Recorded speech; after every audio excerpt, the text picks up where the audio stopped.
안녕하세요. 천국의 라디오입니다. 오늘은 노래교실에서 있었던 재미난 사연을 들고 왔습니다. 바로 이야기 시작합니다. 구독과 좋아요를 눌러주시면 영상을 만드는 저에게 정말 큰 힘이 됩니다. 화요일 아침. 거울 앞에 서는 일이 이렇게 오래 걸렸던 적이 없었다. 미숙은 서랍 맨 안쪽에서 꺼낸 립스틱 뚜껑을 열었다. 선홍빛 색이 햇빛에 번쩍였다. 딸이 작년 생일에 사다 준 것인데 그동안 열어볼 엄두를 못 냈다. 너무 진하지 않나? 나 같은 나이에? 하는 생각이 번번이 손을 멈추게 만들었다. 그러나 오늘은 달랐다. 오늘은 화요일이었다. 그녀는 천천히 마치 처음 시험 삼아 해보듯 아랫입술에 색을 얹었다. 그리고 윗입술. 눌러 붙이고 화장지로 살짝 두드렸다. 거울 속 여자가 낯설게 빛났다. 67세. 남편 없이 혼자 산 지 꼭 10년째. 아들 하나, 딸 하나 다 키워 내보내고 이제는 조용한 33평짜리 아파트에서 혼자 사는 여자. 그런데 오늘은 그 여자가 왠지 좀 달라 보였다. 미숙은 고개를 한번 갸웃했다. 뭔가 이상하게 낯선 기분.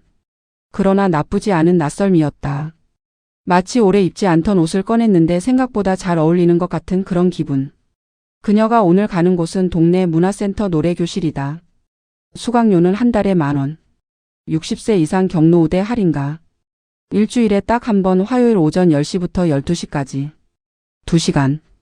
이 2시간이 미숙에게 어떤 의미인지 그것을 설명하려면 조금 긴 이야기를 해야 한다. 미숙이 처음 노래교실 전단지를 본 건 슈퍼마켓 계산대 앞 게시판에서였다. 세제 2통을 들고 줄을 서다가 시선이 갔다. 노란 종이에 굵은 글씨로 함께 노래해요. 문화센터 성인 노래교실 참가자 모집. 별것 아닌 전단지였다.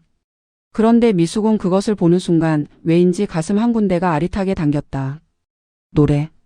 오래된 단어였다. 젊을 때는 불렀다. 설거지하면서 아이들 재우면서 빨래를 널면서. 흥얼거리는 게 습관이었다. 그런데 언제부터인지 정확히 기억도 안 난다. 집 안에서 소리가 사라졌다.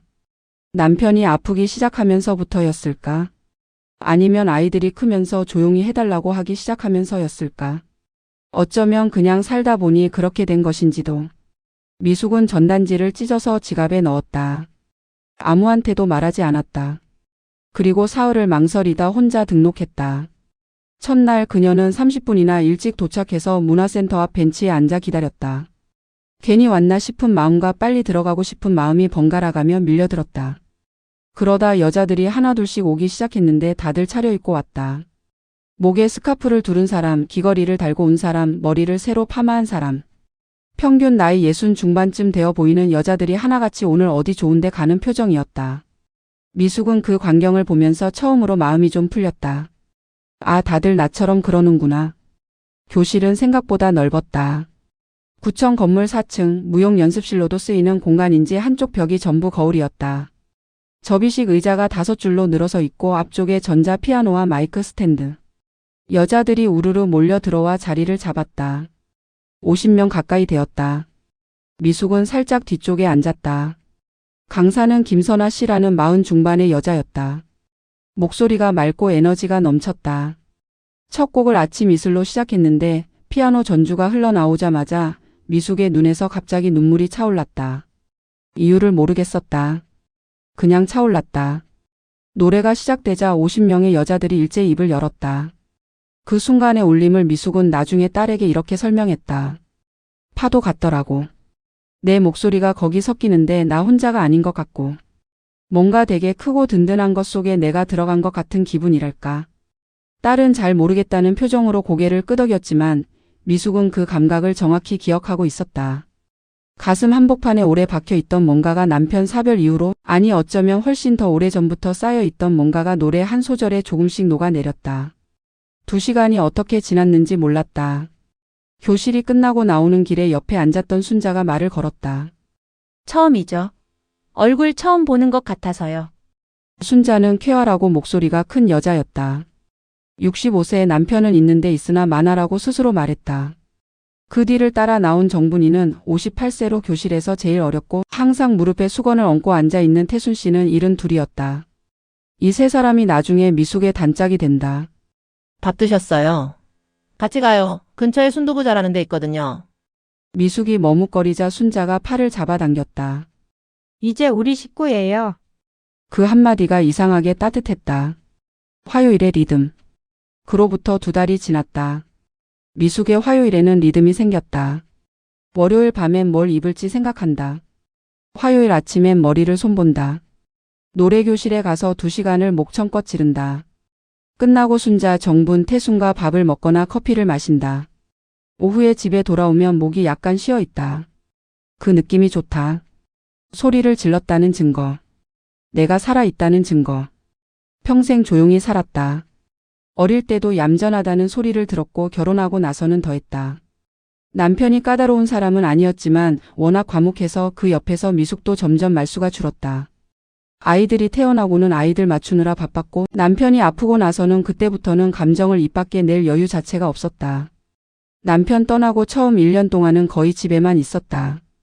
밥을 혼자 먹는 게 너무 어색해서 TV를 켜놓고 먹었고 잠을 못 자는 날이 많았다. 아이들이 자주 왔지만 그래도 집은 혼자였다. 조용했다. 너무 조용했다. 노래교실은 그 조용함에 처음으로 뚫린 구멍이었다. 아니, 구멍이라기보다는 창문. 오랫동안 닫혀있던 창문이 열리고 바람이 들어온 것 같은. 수업이 거듭될수록 미숙은 조금씩 대담해졌다. 뒷줄에서 중간줄로 자리를 옮겼다. 목소리를 더 크게 냈다. 강사 선아 씨가 어느 날 말했다. 미숙 씨 목소리 좋으세요. 고음이 흔들리지 않고 쭉 올라가네요. 그 말을 집에 와서도 몇 번이나 곱씹었다. 목소리가 좋다는 말을 언제 마지막으로 들었지? 기억이 나지 않았다. 어쩌면 생전 처음 듣는 것 같기도 했다. 순자와는 금세 친해졌다. 정부는 나이가 좀 어려서 처음엔 어색했지만 웃음이 해프고 분위기를 풀어주는 타입이라 자연스럽게 무리에 섞였다. 태수는 말이 없었지만 밥 먹을 때 옆에 앉아 조용히 웃어주는 것만으로도 안심이 되는 사람이었다. 이 작고 따뜻한 화요일의 우주.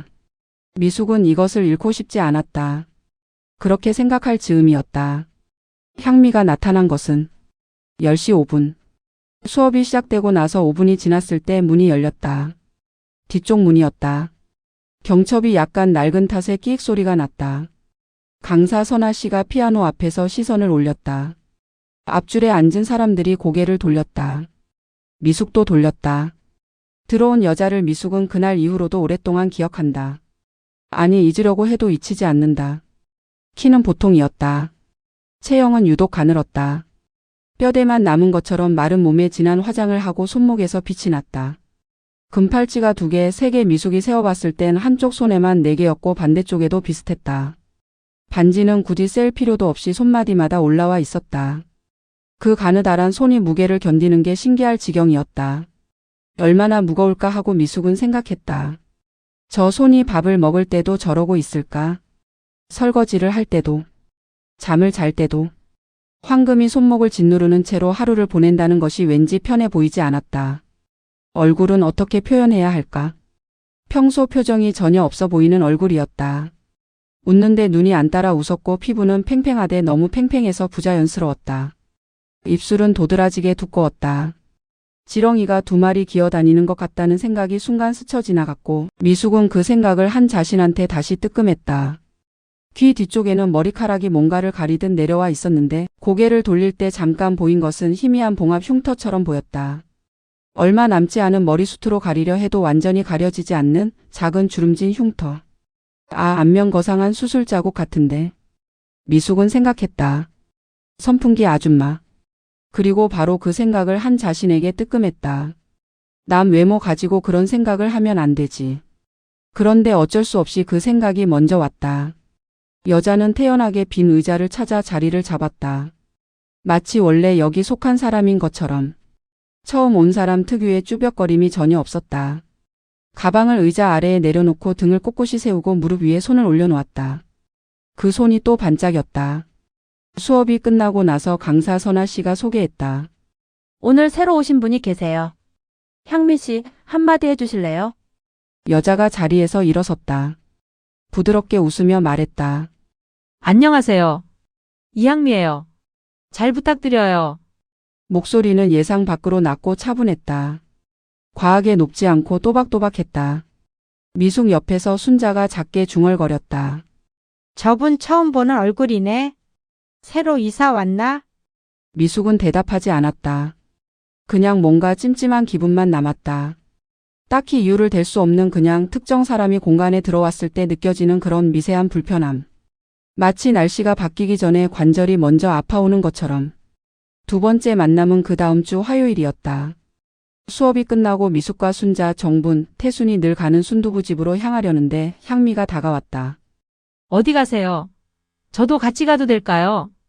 목소리가 또 그랬다. 낮고 차분하고 거절하기 어려운 방식이었다. 아무도 딱히 안 된다고 할 수가 없었다. 그렇게 5시 되었다. 순두부 집에서 자리를 잡고 주문을 하는데 향미는 메뉴판을 한번 훑더니 말했다. 여기 참치 순두부가 있네요. 저는 참치 같은 거 잘 안 먹는데. 좀 서민적인 음식이잖아요. 호. 아무도 대답하지 않았다. 정분이 잠깐 미숙을 쳐다봤다. 미숙은 모른 척 물수건으로 손을 닦았다. 서민적. 미숙은 그 단어를 씹었다. 순두부가 서민적이다. 그러면 지금 이 자리에 앉아서 순두부를 먹으려는 우리는 서민이다. 라는 말을 이 여자는 지금 한 것이다. 처음 만난 지 일주일 된 사람들한테. 처음으로 밥을 같이 먹으러 온 자리에서. 미숙은 숨을 한 번 내쉬었다. 그냥 넘어가자. 그런데 향미는 메뉴를 고르면서 덧붙였다. 저희 남편이 참치 냄새를 싫어해서요. 저도 자연스럽게 안 먹게 됐어요. 뭔가 집에서 싫어하면 같이 안 먹게 되더라고요. 오래 살다 보면. 호. 순자가 말했다. 저는 순두부 좋아하는데요. 맞아요. 그게 취향이죠. 향미가 웃었다. 그 웃음이 또 눈이 안 따라오는 웃음이었다. 밥이 나왔다. 다들 먹기 시작했다. 잠시 분위기가 안정됐다. 그런데 향미가 숟가락을 들고 주위를 한번 둘러보더니 대화를 다시 꺼냈다. 노래 배우러 다들 오래 다니셨어요. 저는 오래 취미 생활을 못 해봐서요. 맨날 아이들이 불러대고 남편도 주말마다 같이 다니자고 하고. 이번에 겨우 스케줄 뺐거든요. 여기. 정분이 말했다. 자식이 많으세요. 셋이요. 큰애, 작은애, 막내. 향미가 밥을 떠먹으며 말했다. 너무 자연스럽게. 미숙은 그 순간을 나중에도 기억한다. 왜냐하면 바로 그때 아주 작은 의문 하나가 마음 한켠에 꽂혔기 때문이다. 셋이 있다는데 이름을 왜 안 부르지? 큰애, 작은애, 막내. 사람 이름이 없다. 그러나 그냥 넘어갔다. 그게 시작이었다. 향미의 레퍼토리. 향미는 매주 왔다. 그리고 매주 조금씩 누군가 물을 조금씩 채우듯 이야기를 쌓아 올렸다. 미숙은 나중에 그것을 레퍼토리라고 생각하게 됐다. 무대에서 가수가 정해진 곡 목록을 가지고 나오듯이 향미에게는 꺼내는 이야기들이 정해져 있었다. 그리고 그것들은 항상 같은 방향을 가리켰다. 나는 가진 것이 많다. 나는 사랑받는 사람이다. 그리고 당신들은 나보다 조금 덜하다. 파주 땅 이야기는 3번째 주에 나왔다. 수업이 끝나고 커피를 마시러 간 자리에서 향미가 한숨을 쉬며 말했다. 요즘 머리가 복잡해서요. 파주 쪽에 땅이 좀 있거든요. 그게 지금 20배가 됐는데 어디다 팔아야 좋을지 모르겠어요. 부동산이 너무 많이 연락을 해와서. 아, 진짜 이런 거 결정할 때마다 피곤해. 한숨을 쉬면서 했다. 그 한숨이 진짜 고민하는 사람의 한숨이 아니라 넘치는 사람의 한숨이었다. 어떤 음식을 먹을지 고민하는 사람이 메뉴판을 보며 쉬는 한숨. 선택지가 너무 많아서 피곤한 사람의 한숨. 테이블이 잠깐 정적에 잠겼다. 태순이 조용히 커피를 마셨고 순자는 창밖을 봤다. 정부는 잠깐 와하는 표정을 지으려다 참은 것 같았다. 미숙은 그냥 넘어가려 했다. 그런데 향미가 거기서 멈추지 않았다. 원래 우리 남편이 투자를 너무 잘해요. 제가 결정 못하겠다고 하면 다 알아서 해주거든요. 저는 그냥 남편 믿으면 돼요. 호. 그 호가 미숙은 그 웃음소리를 들을 때마다 이유 없이 신경이 긁혔다. 가볍고 높고 인위적인 그 웃음. 끝이 올라가는 웃음. 자기가 웃겼다는 것을 자기가 알고 있는 사람의 웃음. 순자가 커피잔을 내려놓으며 말했다. 좋겠다. 든든한 남편이 있으면. 향미가 그 말을 받았다. 그렇죠. 저는 그게 제 복이에요. 남편이 저를 너무 아껴줘서. 아이들도 그렇고. 다들 나한테 너무 잘해줘서 이 나이에 뭐가 부족한지 모르겠어요. 진짜로. 미숙은 커피를 마셨다. 쓴맛이 올라왔다. 커피 때문인지 다른 이유 때문인지 잠깐 분간이 안 됐다. 그 다음 주 향미의 두 번째 레퍼토리가 나왔다. 남편 이야기였는데 이번에는 더 구체적이었다. 저희 남편이 제가 혼자 있을 때 하수구 막히면 수리기사도 못 부르게 해요. 외간 남자라고. 어쩜 이 나이까지 모르는 남자랑 단둘이 있어본 적이 없대요. 저는 너무 웃기지 않아요. 호. 미숙은 커피잔을 내려놓으며 생각했다. 이 여자 지금 나한테 하는 말이잖아. 남편 없는 미숙한테. 혼자 사는 미숙한테. 집에 뭔가 고장나면 업체 불러야 하는 미숙한테. 지난달에 세탁기 배수 문제로 기사님 불렀던 미숙한테. 그 기사님이 작업하는 동안 주방에서 혼자 앉아서 뭘 해야 하나, 커피라도 타가야 하나 고민하며 어색했던 미숙한테. 모른 척했다. 그냥 넘어갔다. 군중 속 동조자들. 문제는 향미 혼자가 아니었다. 교실에 50명이 있었는데 그중 10명쯤 되는 무리가 향미 주변으로 모여들기 시작했다. 이유는 단순했다. 향미가 재밌었다. 비싼 가방을 들고 오고 남편 자랑 자식 자랑을 유창하게 했고 어딘가 화려했다. 황금 장신구가 반짝이는 방향으로 눈이 가는 것은 어쩔 수 없는 인간 본능이었다. 새로운 것이 들어오면 사람들은 주목한다. 특히 화요일 아침 노래교실처럼 루틴이 고정된 공간에서 뭔가 다른 사람이 들어오면 자석처럼 시선을 끌었다. 향미는 그것을 알고 있는 것 같았다. 아니 어쩌면 그것을 원했던 것인지도 모른다. 그 중에 복례라는 여자가 있었다. 향미보다 3살 아래 62. 머리를 항상 단단하게 묶고 다니는 여자인데 표정이 단정하고 말이 또렷했다.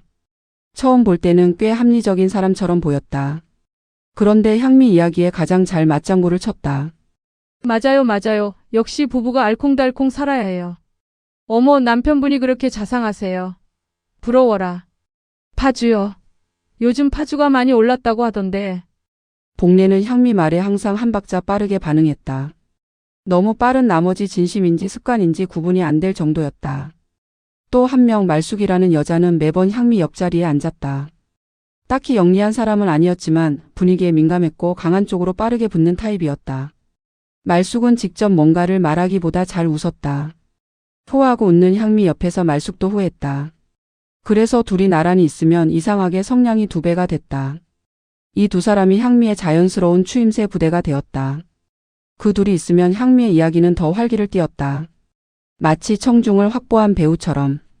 그리고 그 주변에서 나머지 5-6명은 직접 맞장구를 치지는 않아도 웃으며 듣거나 고개를 끄덕이거나 자리를 이동하지 않는 방식으로 동조했다.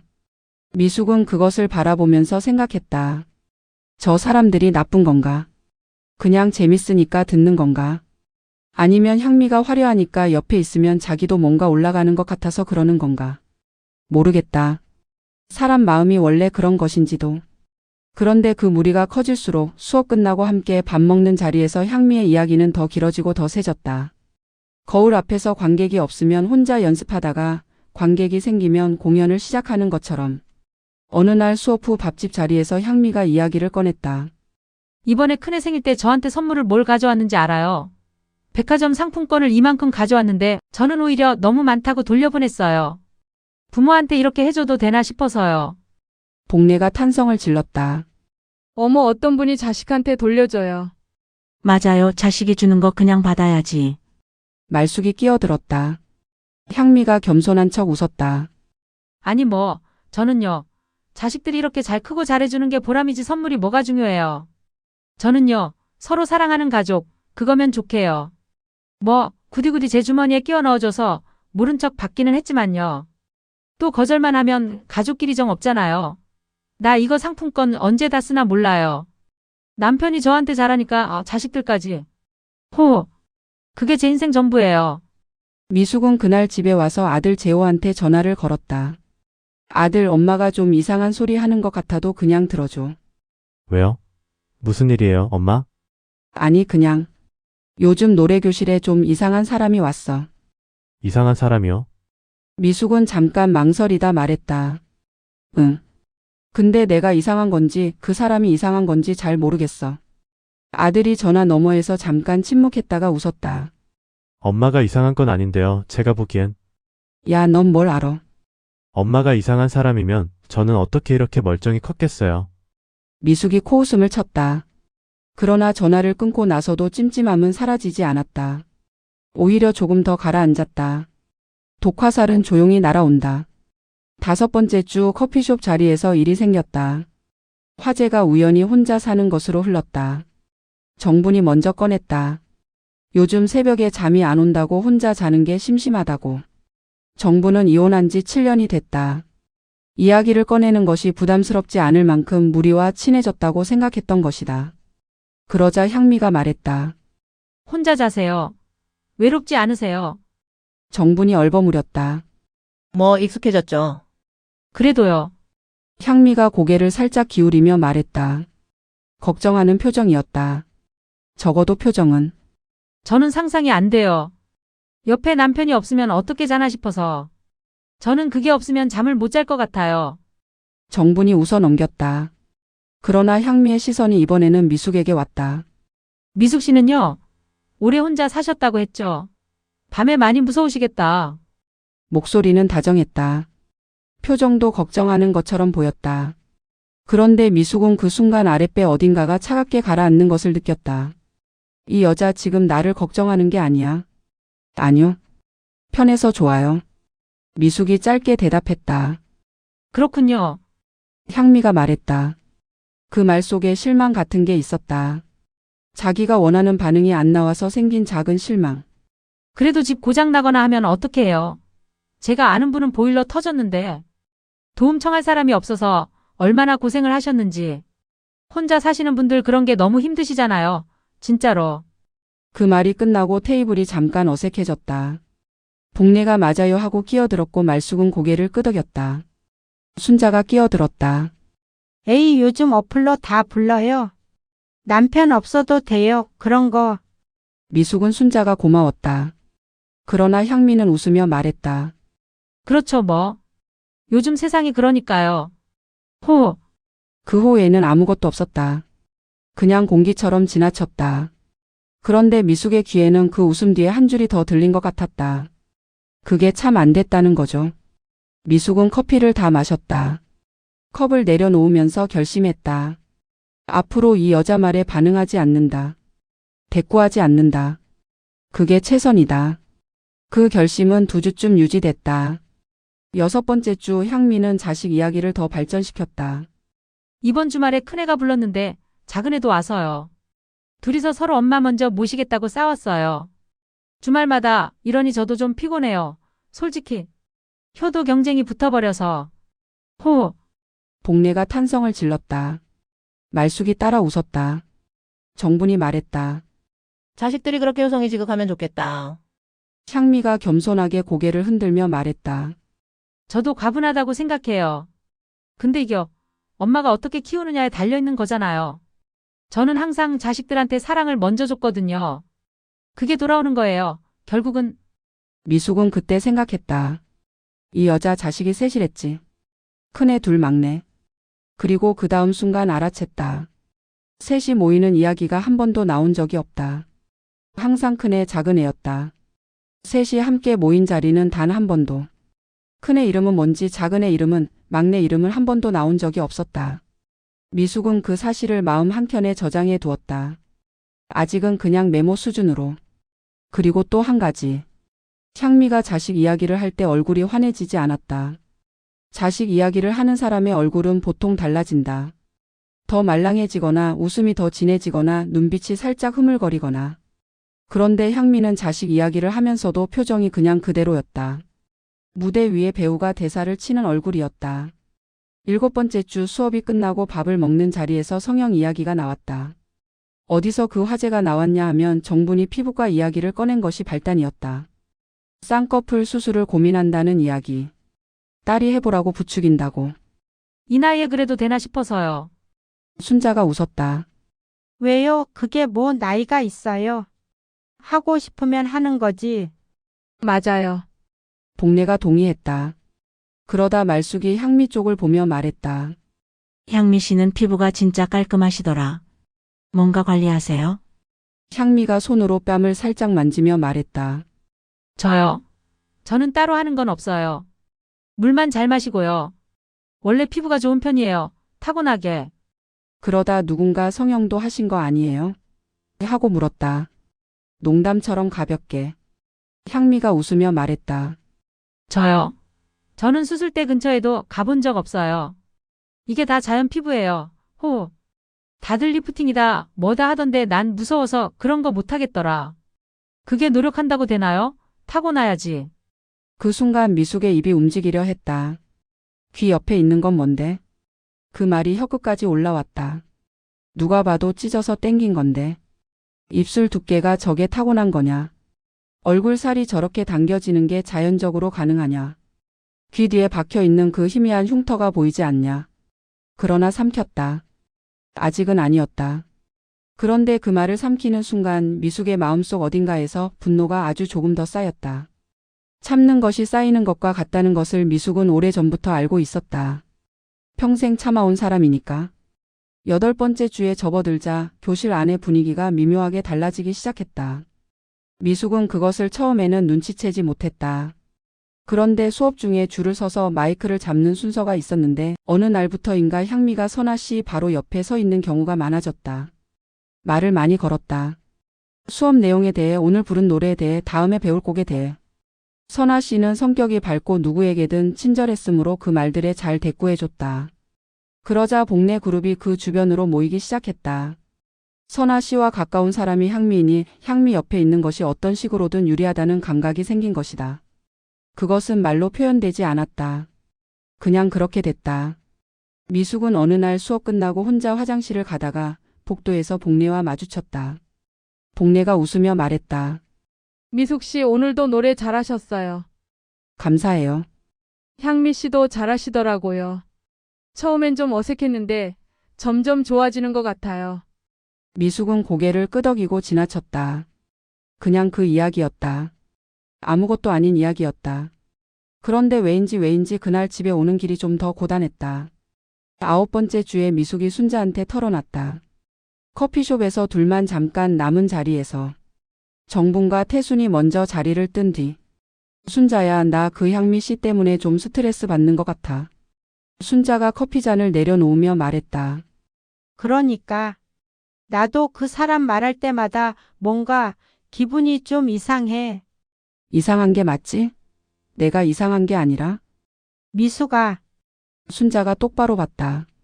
그 여자 말하는 거 들으면 전부 자기 자랑이야.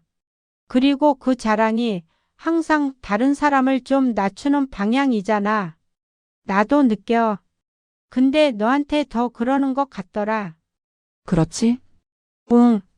혼자 사는 거 물어보는 것도 그렇고, 집 수리 어떻게 하냐는 것도 그렇고, 걱정하는 척인데 실은 나는 그런 처지 아니다 하는 거잖아. 미숙이 긴 숨을 내쉬었다. 근데 대놓고 뭐라 하기도 뭐하고.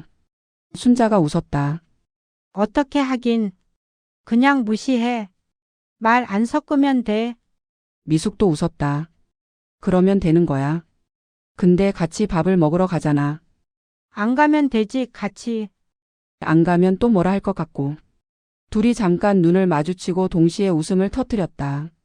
그런 거였다. 피하기도 어렵고 참기도 힘들고. 그게 가장 어려운 종류의 인간이었다. 10번째 주에 향미가 미숙한테 직접 뭔가를 물어왔다. 수업이 끝나고 자리에서 일어서는데 향미가 다가와서 낮은 목소리로 말했다. 미숙 씨, 선아 씨가 미숙 씨 목소리 칭찬하더라. 잘하시나 봐요. 뭐 그냥 하는 말이죠. 아니에요. 진짜로 칭찬하던데요. 고음이 좋다고. 향미가 미소 지으며 말했다. 그 미소가 진심인지 아닌지 알 수 없는 미소였다. 근데 저는 그런 목소리가 어디서 나오는 건지 모르겠어요. 뭔가 한이 있어야 노래를 잘한다는 말도 있던데. 미숙 씨는 많이 힘드셨나 봐요. 젊을 때. 한이 있어야. 미숙은 그 말이 어디를 향하는지 알았다. 남편을 잃은 것. 혼자 사는 것. 그것이 한이 되어 노래에 녹아들었다는 것. 틀린 말은 아니었다. 그래서 더 불편했다. 그냥 연습한 거예요. 미숙이 짧게 대답했다. 향미가 웃으며 말했다. 그렇군요. 호. 미숙은 그날 집에 가는 내내 그 호가 귀에서 떠나지 않았다. 11번째 주 화요일 강사 선아 씨가 발표했다. 다음 달 두 번째 주 토요일에 야유회 겸 노래 자랑을 할 예정이에요. 관내 공원 야외 무대 섭외했고요. 다 같이 도시락 싸가지고 가서 한 명씩 돌아가며 노래 부르고 점수도 매기고 상도 드릴 거예요. 교실이 한꺼번에 들떴다. 순자가 미숙 팔을 잡았다. 어머, 노래 자랑이에요. 미숙 씨 나가야 해요. 내가 왜요? 목소리 제일 좋잖아요. 선아 씨도 항상 칭찬하잖아요. 정분도 거들었다. 진짜예요. 미숙 씨 나가야 해요. 저번에 동백 아가씨 부를 때 소름 돋았어요. 진짜. 미숙은 쑥스러웠지만 싫지 않았다. 배 속에서 뭔가가 기분 좋게 꿈틀거리는 것을 느꼈다. 조용한 흥분이었다. 그날 집에 와서 어떤 노래를 부를지 생각했다. 밥을 먹으면서도 설거지하면서도 잠자리에 들면서도 오랫동안 가슴속에 묵혀온 노래. 목소리를 두 손으로 감싸 안을 수 있는 노래. 불고 나면 후련한 노래. 결국 남행열차를 골랐다. 이유는 여러 가지였다. 템포가 있고 고음이 있고 부르고 나면 속이 시원한 노래. 젊을 때 남편과 처음 노래방에 가서 불렀던 노래이기도 했다. 그 생각이 나자 잠깐 코끝이 시큰했다. 그러나 미숙은 고개를 흔들었다. 슬픔 때문이 아니라 오로지 신나서 부를 노래로 고른 거야. 그렇게 부르면 돼. 남편 생각 때문이 아니라 나 때문에. 연습을 시작했다. 혼자 있을 때 부엌에서 밥을 하면서 샤워하면서 빨래를 개면서. 처음에는 쭈뼛쭈뼛했다. 혼자 노래를 부르면서 이게 맞나 싶은 기분도 들었다. 그런데 며칠이 지나자 목이 열리는 것이 느껴졌다. 고음 부분에서 처음에 목이 막혔는데 어느 날 갑자기 뚫렸다. 그 순간 미숙은 부엌 한가운데서 잠깐 멈췄다. 나한테 이런 목소리가 있었네. 이상한 일이었다. 평생 내 안에 있었는데 내가 몰랐던 것이 있다는 것이. 수십 년을 같이 살면서 한 번도 꺼내본 적 없는 것이. 몸이 기억하고 있었던 것이. 야유회 전날 밤 미숙은 잠을 못 잤다. 가슴이 두근거렸다. 긴장인지 설렘인지 구분이 안 됐다. 내가 이런 기분 느껴본 게 언제야? 오래됐다. 너무 오래됐다. 야유회 당일. 5월의 토요일이었다. 하늘이 투명했고 바람이 적당했다. 공원 야외 무대는 소나무 몇 그루 옆에 있었다. 콘크리트 무대에 마이크 하나, 스피커 2개. 객석은 접이식 의자와 돗자리. 50명의 여자들이 각자 도시락을 들고 몰려와 웅성거렸다. 미숙은 노란색 상의에 흰 바지를 입고 왔다. 머리는 살짝 웨이브를 줬다. 아침에 3번이나 갈아입었다. 처음엔 분홍 블라우스를 입었는데 너무 들뜬 것 같고 다음엔 회색 재킷을 입었는데 너무 무거운 것 같고. 결국 아이보리 가디건이 딱 좋았다. 노래 부를 때는 밝은 색이 어울린다는 생각이었다. 순자가 보자마자 소리쳤다. 어머나, 미숙 씨 오늘 너무 예쁘다. 정분이 옆에서 저분이 오늘 대상이에요, 이미. 했다. 미숙이 쑥스러워하며 웃었다. 태순이 옆에서 조용히 웃었다. 향미도 왔다. 역시나 금 장신구를 온몸에 두르고 금빛 토피무늬 재킷을 입고 복례와 말숙을 데리고 왔다. 유난히 공을 들인 것이 느껴지는 차림새였다. 입술은 평소보다 더 짙은 색을 발랐다. 분위기는 화기애애했다. 노래 자랑은 오전 11시부터 시작했다. 한 명씩 마이크를 잡고 무대에 올랐다. 실력 차이가 제법 났다. 음정이 불안한 분도 있었고 박자를 놓치는 분도 있었지만 다들 박수를 쳐주었다.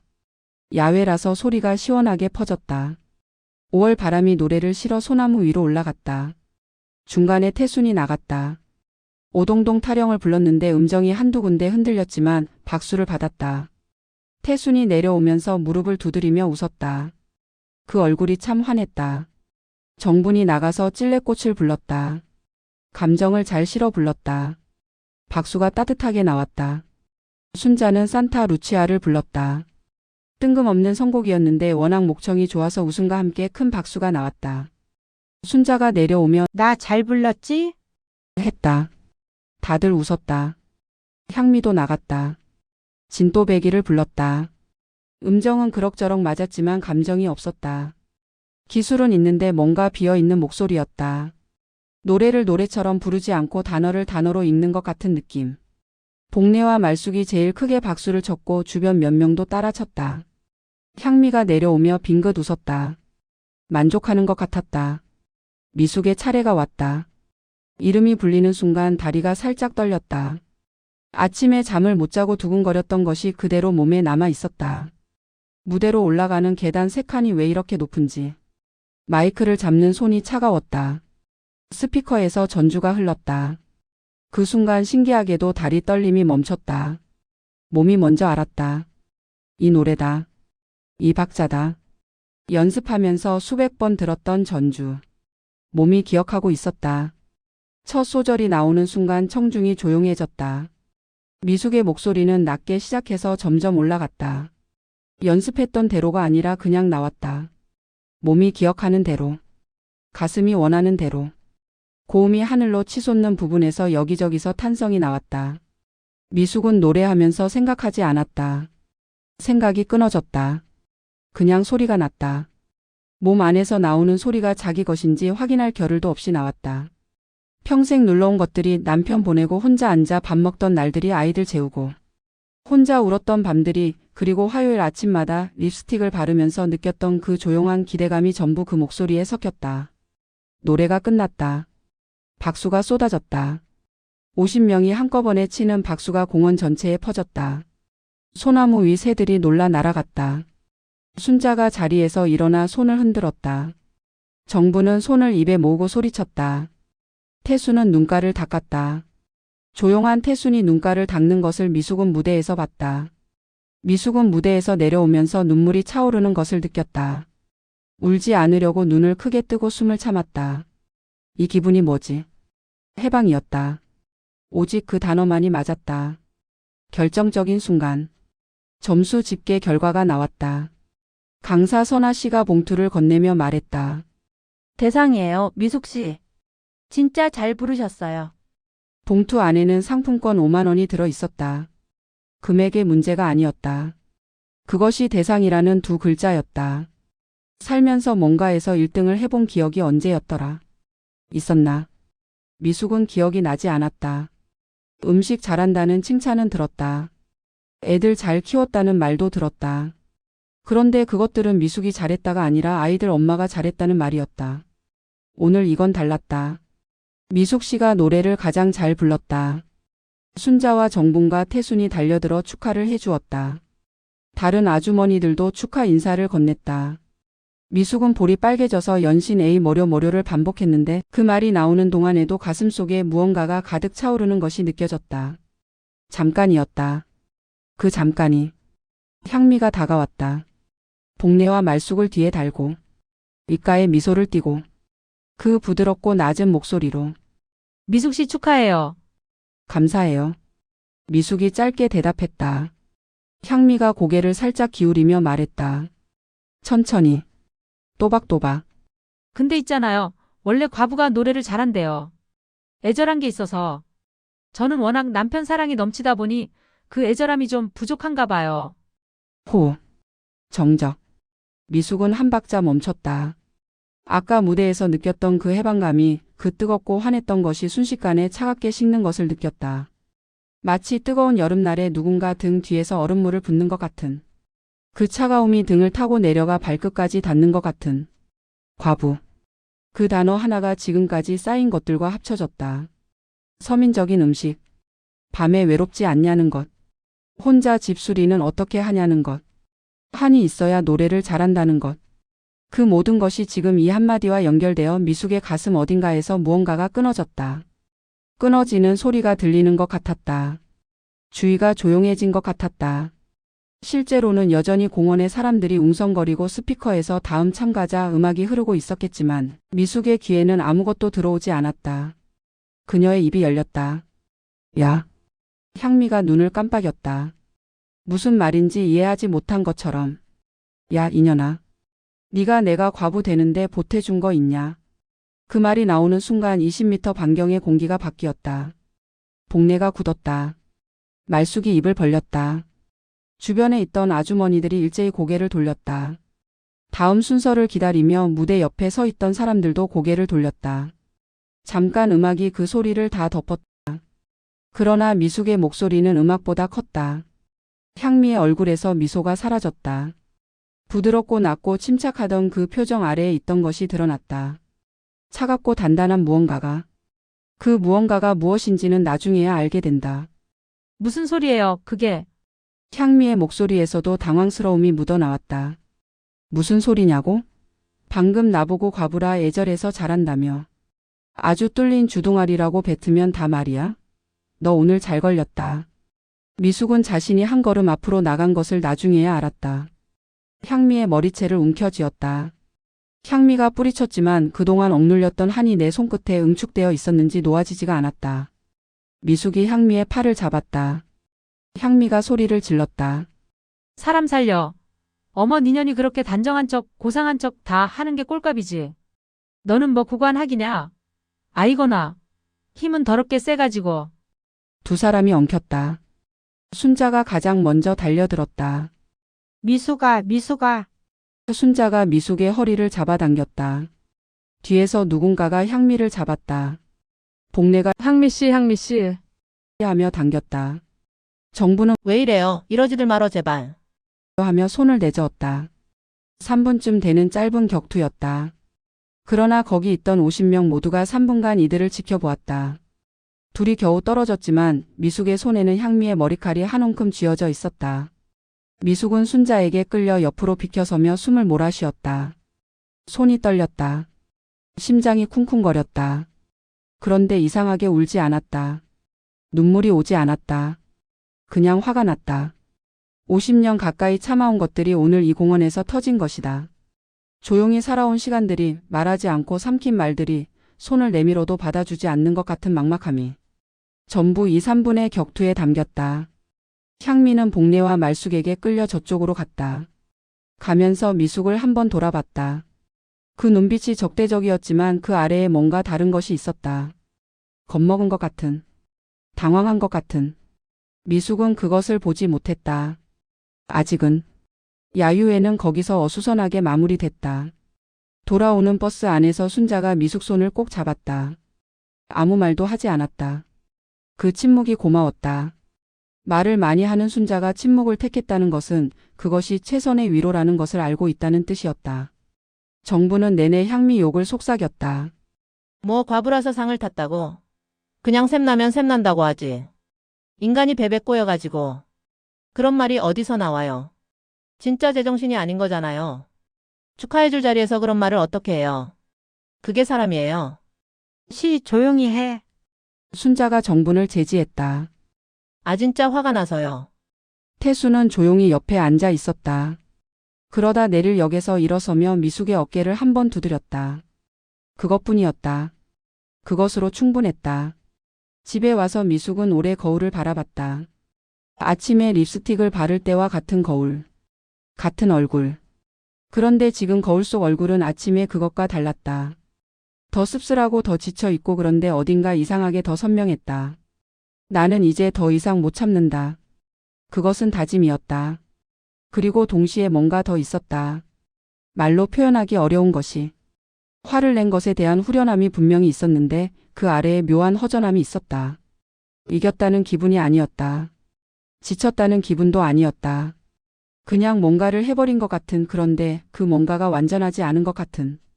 미숙은 그 감각을 정확히 표현할 말을 찾지 못한 채 잠자리에 들었다. 교실의 분위기. 그 다음 주 화요일 분위기가 달라졌다. 향미는 왔다. 자리를 잡고 앉았다. 미숙과 눈이 마주치자 시선을 돌렸다. 미숙도 돌렸다. 복례와 말숙은 향미 옆에 앉았다. 그러나 평소보다 말이 없었다. 야유의 사건이 무언가를 바꾼 것이다. 향미가 강한 사람인 줄 알았는데 공원에서 호되게 당하는 것을 봤다. 그것이 복례의 마음속에 작은 균열을 냈다. 말숙은 더 단순했다. 강한 쪽에 붙는 사람이라 지금 어느 쪽이 강한지 잠깐 헷갈리고 있는 상태였다. 수업 중에는 아무 일도 없었다. 선아 씨는 모른 척했다.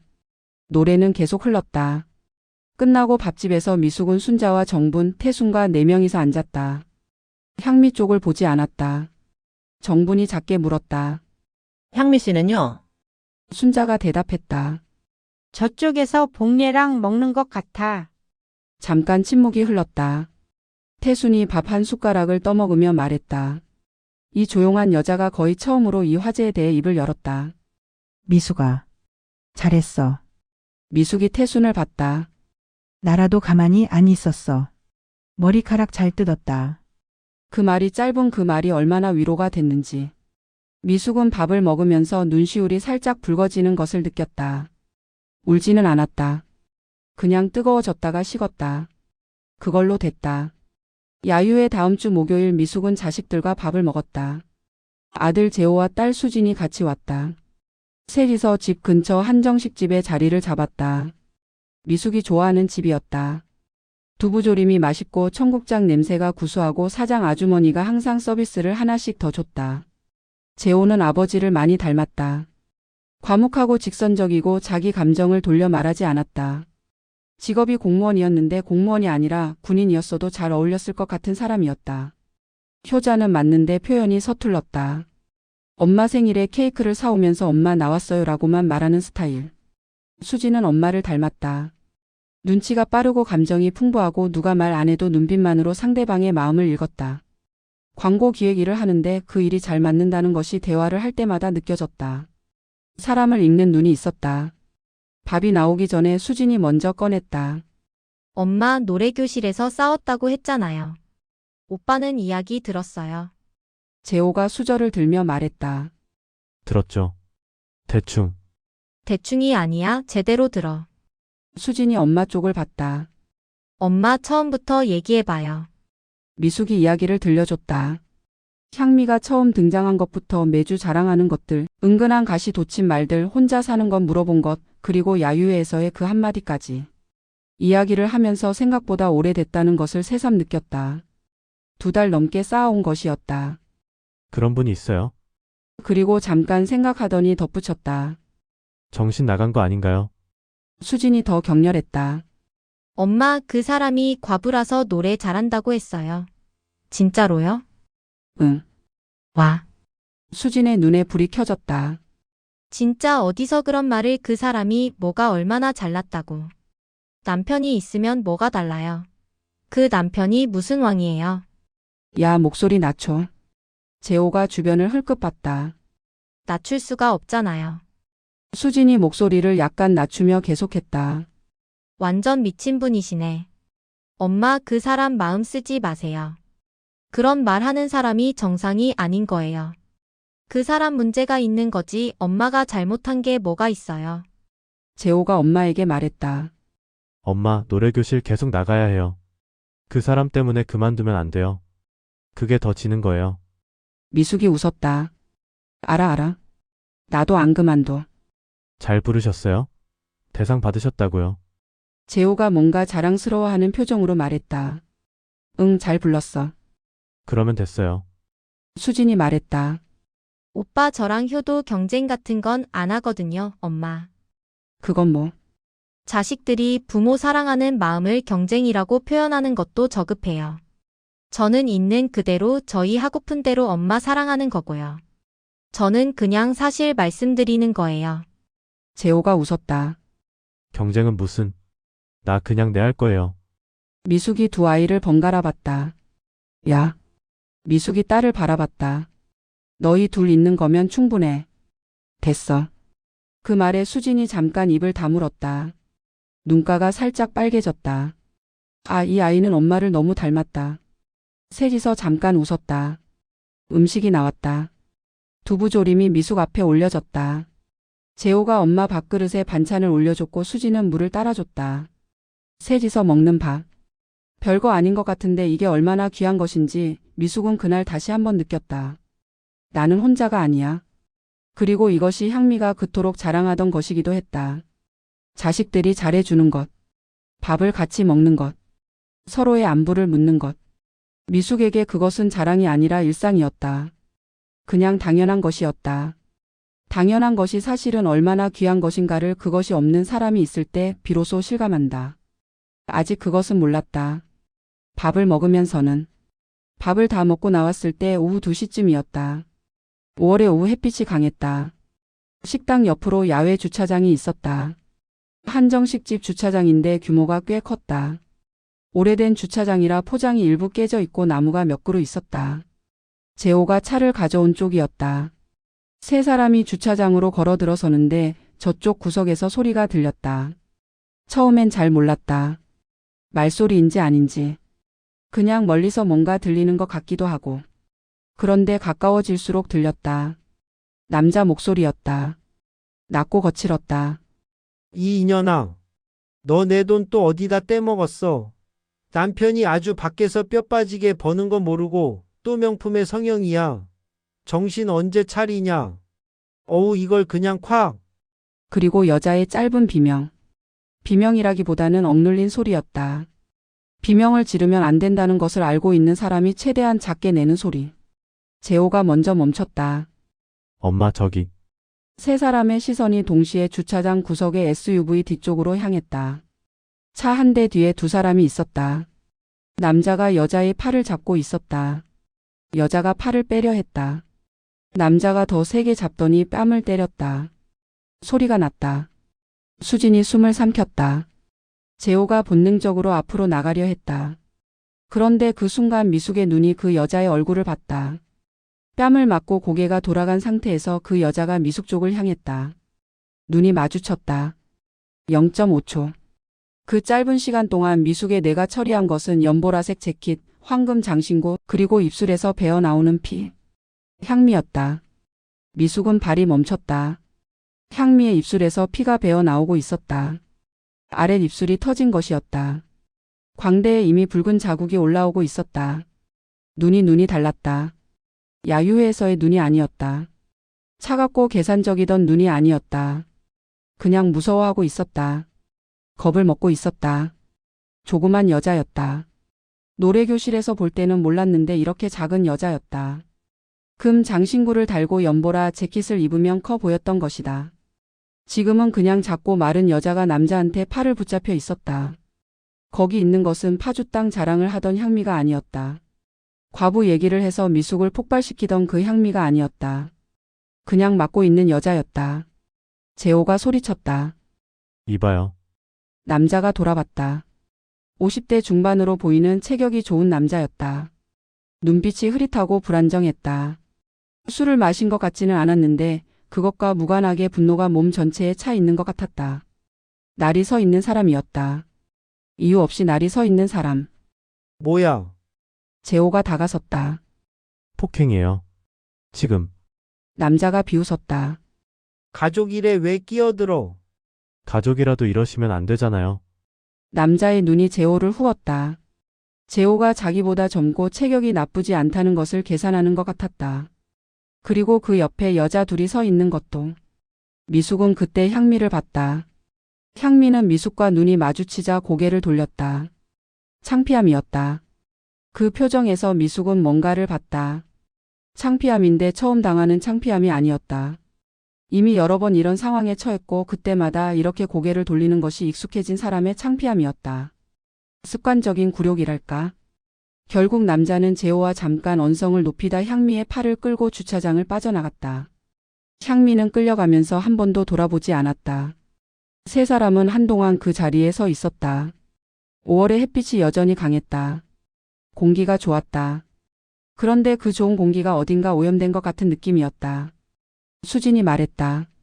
어머, 재호가 차 열쇠를 만지작거리며 말했다. 전화해야 하는 거 아닌가? 경찰. 그게. 미숙이 낮게 말했다. 그 사람. 노래교실 새로 온 사람이야. 둘이 동시에 엄마를 봤다. 그 향미 씨요. 수진이 물었다. 미숙이 고개를 끄덕였다. 수진이 잠깐 말이 없었다. 엄마한테 과부라고 한 사람이요. 응. 수진이 입술을 깨물었다. 뭔가를 말하려다 삼킨 것 같았다. 재호가 담담하게 말했다. 신고하려면 당사자가 해야 해요. 옆에서 봤어도 우리가 대신하기가. 알아? 미숙이 말했다. 세 사람이 차에 탔다. 재호가 시동을 걸었다. 차가 주차장을 빠져나갔다. 미숙은 창밖을 봤다. 머릿속이 조용했다. 분노가 있어야 할 것 같은데 오히려 조용했다. 소나기가 쏟아지다가 갑자기 그친 것처럼. 그 고요함이 이상하게 공허했다. 향미가 맞는 것을 봤다. 그것이 지금 미숙의 마음속에서 유일하게 크게 들리는 것이었다. 진실의 층이. 그날 밤 미숙은 잠이 오지 않았다. 생각이 멈추지 않았다. 자려고 눈을 감으면 향미의 얼굴이 떠올랐다. 맞고 나서 고개가 돌아간 얼굴. 미숙과 눈이 마주쳤다가 시선을 돌리던 그 얼굴. 향미가 해온 말들이 돌아왔다. 사랑받는 와이프. 사랑받는 엄마. 효도 경쟁. 파주 땅. 남편이 외간 남자는 집에 못 부르게 한다. 사랑받는 와이프. 미숙은 이불을 당겨 올렸다. 차가운 공기가 발목에 닿았다. 사랑받는 와이프가 맞는다. 그 두 문장이 같이 있을 수 없는데 그런데 함께 있었다. 같은 사람 안에서. 어떤 사람이 저런 말을 할까? 사랑받는 사람은 사랑받는다고 말하지 않는다. 가진 사람은 가졌다고 말하지 않는다. 말해야만 하는 이유가 있는 것이다. 말하지 않으면 존재하지 않는 것이기 때문에. 미숙은 처음으로 분노 대신 다른 감각으로 향미를 생각했다. 며칠 뒤 순자에게서 전화가 왔다. 미수가 있잖아. 향미 씨 있잖아. 응. 알고 보니까 자식이 없대. 없는 거래. 미숙이 전화기를 쥐는 손에 힘이 들어갔다. 누가 그래? 정분이가 자주 가는 목욕탕에서 알게 됐나 봐. 원래 이 동네 사람은 아닌데 예전에 같은 아파트 살았다는 사람이 아는 사람이 있다나. 그 사람이 알고 있다나 봐. 나? 그리고 남편이 전과가 있는 사람이래. 폭력도 했다고. 폭행인지 사기인지 여러 번이래. 미숙은 침대 가장자리에 앉았다. 자식이 없으니까 오갈 데가 없는 거야. 그러니까 맞으면서도 사는 거지. 미수가 그 여자 순뻥쟁이의 허언증에 정신과 가봐야 되는 거 아니야. 없는 사실까지 지어내고 자식 없다고 자기 입으로 말하기 창피하니까 자식 있는 척 자랑한 거잖아. 전화가 끊어졌다. 미숙은 한동안 앉아 있었다. 파주 땅 20배. 효도 경쟁하는 자식 셋. 사랑받는 와이프. 모두 없는 것들이었다. 없는 것들로 만든 이야기들이었다. 미숙은 창밖을 바라봤다. 어두운 아파트 맞은편 건물에 불이 드문드문 켜져 있었다. 저기에도 각자의 사정이 있겠지. 각자의 없는 것들이 있겠지. 저 불 켜진 창 안에 있는 사람들도 없는 것을 있는 것처럼 말해야 할 때가 있겠지. 아니면 너무 오래 그렇게 해와서 이제는 그것이 진짜와 구분이 안 되는 사람도 있겠지. 분노가 있던 자리에 뭔가 다른 것이 들어차기 시작했다. 분노보다 묵직하고 분노보다 오래 가는 것. 씁쓸함. 그리고 그 밑에 아주 조금 연민이. 내면의 정리. 미숙은 그날 밤 오래 생각했다. 향미를 용서한다는 것이 무엇인지. 용서가 가능한 것인지. 아니면 용서와는 다른 것인지. 과부 얘기는 여전히 기억났다. 아직도 쓰렸다. 그 말이 없었던 일이 되지는 않는다. 아무리 향미의 사정을 알았다 해도 그 말이 미숙을 찔렀다는 사실은 변하지 않는다. 그런데 그것과 별개로 주차장에서 본 것도 사실이다. 맞는 여자. 도망갈 곳이 없어서 맞으면서도 사는 여자. 자식 없다는 것을 말할 수 없어서 셋이 있는 척하는 여자. 사랑받는다는 것을 누군가에게 아니 어쩌면 자기 자신에게 계속 말해야만 버틸 수 있는 여자. 그 말이 자기 체면이었다는 것을 미숙은 이제 알았다. 사랑받는 와이프. 그 말은 향미가 남들에게 하는 자랑이 아니었다. 그것은 향미가 매일 아침 거울 앞에서 자기 자신에게 하는 말이었다. 그렇게 말하지 않으면 하루를 시작할 수 없어서. 미숙은 자기 손을 봤다. 화요일 아침에 립스틱을 바르는 손. 그것도 어떤 의미에서는 비슷한 것이었다. 나는 이제 나로 살 거야 하는 작은 선언. 다른 점이 있다면 미숙의 선언은 진짜였고 향미의 것은 진짜가 아니었다는 것이다. 아니 정확히 말하면 향미는 진짜로 만들고 싶었을 것이다. 간절히. 그래서 더 크게 말했을 것이다. 미숙은 긴 숨을 내쉬었다. 불쌍하다는 말은 어딘가 거리를 두는 말이다. 그 사람을 아래에서 바라보는 말. 그런데 지금 미숙이 느끼는 것은 그것과 달랐다. 거리가 없는 것은 아니었지만 그 사람이 어떤 삶을 사는지 조금 알게 됐을 때의 그 감각. 이해와 연민의 중간 어딘가. 모든 것을 이해한 것은 아니다. 그 말을 왜 그때 했는지는 아직도 알 수 없다. 아픈 사람이라고 해서 남을 아프게 해도 되는 건 아니다. 그것도 사실이다. 그러나 그 말 뒤에 있는 것을 알게 됐을 때 미숙의 분노는 조금 달라졌다. 불꽃이 꺼진 것이 아니라 불꽃은 있는데 태우는 방향이 달라진 것이랄까. 도시락과 장어 그리고 새로운 봄. 두 번째 야유회 전날. 한 달 뒤 두 번째 야유회가 예정되어 있었다. 이번에는 노래자랑 없이 그냥 소풍이었다. 같은 공원 강가 쪽 잔디밭에 자리를 잡기로 했다. 전날 밤 미숙은 김밥을 쌌다. 참치 김밥이었다. 아이들 어릴 때 소풍 가면 항상 싸줬던 것. 참치 반캔, 단무지, 시금치, 계란지단. 어릴 때 레시피 그대로. 솔직히 만들면서 기분이 좋았다. 손이 기억하고 있었다. 김밥을 말면서 생각했다. 내일 향미가 오면 어떻게 할까? 여전히 야유회에는 올 것이다. 그리고 지난번 사건 때문에 따로 있을 것이다. 복례와 말숙이 있어도 아까 전처럼 활기찬 분위기는 아닐 것이다. 어떻게 할까? 그냥 모른 척 지나칠 수도 있다. 말을 걸지 않고 눈도 마주치지 않고. 그게 무난했다. 싸운 뒤에 화해를 억지로 할 필요는 없다. 시간이 지나면 자연스럽게 거리가 생길 것이다. 그런데 그 주차장이 떠올랐다. 뺨을 맞고 고개가 돌아가던 그 얼굴. 미숙과 눈이 마주쳤다가 바로 시선을 돌리던 그 눈. 끌려가면서 한 번도 돌아보지 않던 그 뒷모습. 미숙은 김밥을 완성하고 통 속에 담고 비닐로 싸서 냉장고에 넣었다. 결론은 그날 아침까지 내지 않기로 했다. 가서 보고 결정하자. 두 번째 야유회. 아침 하늘이 맑았다. 강가 잔디밭에 돗자리를 폈다. 강이 내려다 보이는 자리였다. 버드나무가 몇 그루 있었다. 바람이 좋았다. 미숙은 순자, 정분, 태순과 나란히 자리를 잡았다. 사람들이 하나 둘씩 모여들었다. 향미는 조금 늦게 왔다. 미숙은 그녀가 들어오는 것을 봤다. 혼자였다. 복례는 이번에 다른 무리와 와 있었다. 향미 쪽에서 복례가 멀어진 것인지 복례가 향미에게서 멀어진 것인지는 모르겠지만 어쨌든 둘은 따로였다. 말숙은 복례 쪽에 붙어 있었다. 역시나 강한 쪽으로 이동한 것이다. 향미는 사람들 사이에서 잠깐 어디 앉을지 눈으로 후었다. 그 짧은 시간 동안 어디에도 속하지 못한 사람의 얼굴이었다. 미숙은 그것을 봤다. 향미가 결국 조금 떨어진 곳에 혼자 앉았다. 가방을 내려놓고 도시락을 꺼냈다. 편의점 도시락이었다.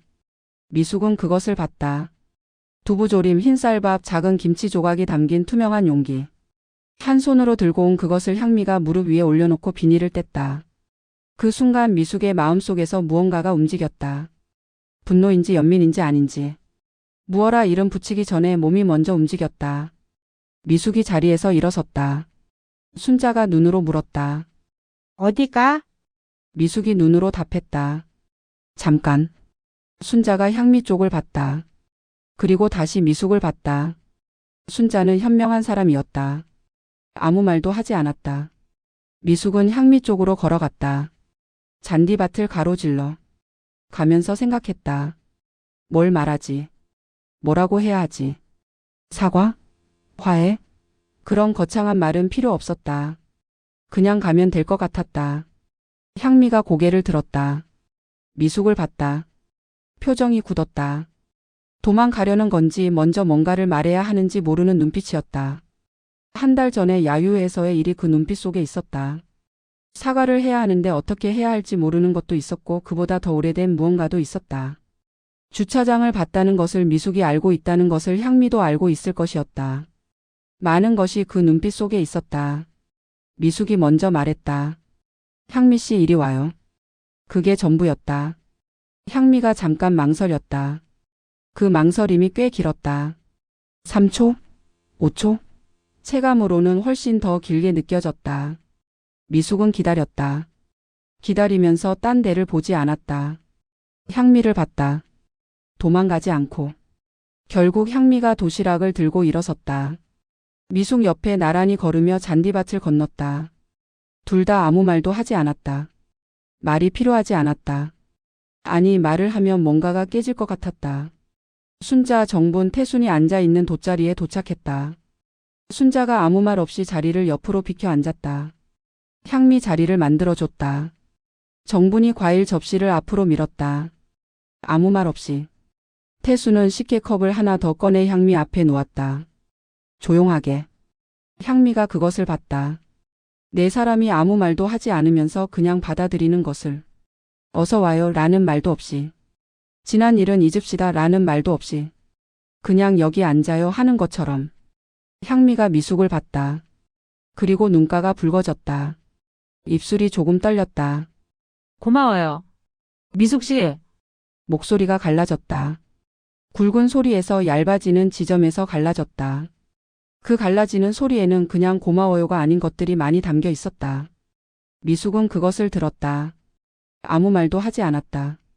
그냥 김밥 하나를 향미의 도시락 옆에 올려줬다. 그것으로 충분했다. 식사 자리. 돗자리에 다섯이 앉아 먹기 시작했다. 처음 한동안은 어색했다. 당연히 어색했다. 한 달 전에 머리채를 잡고 싸운 두 사람이 나란히 앉아서 밥을 먹고 있으니. 순자가 일부러 분위기를 풀었다. 향미 씨, 이 식혜 드셔봤어요? 태순 씨가 담근 거예요. 진짜 맛있거든요. 향미가 컵을 들고 한 모금 마셨다. 맛있네요. 맞죠? 태순 씨는 손맛이 있어요. 태순이 고개를 저으며 웃었다. 정분이 과일을 접시에 올려주며 말했다. 수박 드세요. 5월에 수박이 어색한데 달아요. 향미가 수박을 받았다. 감사해요. 대화가 조금씩 트였다. 한참 먹다 보니 자연스럽게 노래 이야기가 나왔다. 다음 달 수업에서 배울 곡 이야기가 나왔고 순자가 선구자를 배우고 싶다고 했고 정분이 선구자가 무슨 노래냐고 물었다. 강사 선아 씨가 작은 블루투스 스피커를 가져왔고 잔디밭에 음악이 흘렀다. 누군가 애모를 틀었다. 잔잔한 전주가 강 위로 퍼졌다. 미숙이 먼저 따라 불렀다. 낮게 조용히. 순자가 합류했다. 정분이 박자를 맞췄다. 태순이 조용히 입을 움직였다. 그러다 향미의 목소리가 섞여 들어왔다. 낮고 가늘고 약간 떨리는 목소리였다. 음정이 완벽하지는 않았다. 기교도 없었다. 그런데 이상하게 그 목소리에는 뭔가가 있었다. 아픔 같은 것. 오래 삭혀온 것 같은 것. 노래를 부르는 게 아니라 노래에 기대는 것 같은 목소리였다. 미숙은 그 목소리를 들으며 생각했다. 야유회에서 불렀을 때 감정이 없다고 생각했는데 그때는 일부러 내지 않은 거였겠지. 다들 보는 앞에서. 자기가 강한 척 해야 하니까. 감정을 내면 틈이 생기니까. 지금은 틈이 생겼다.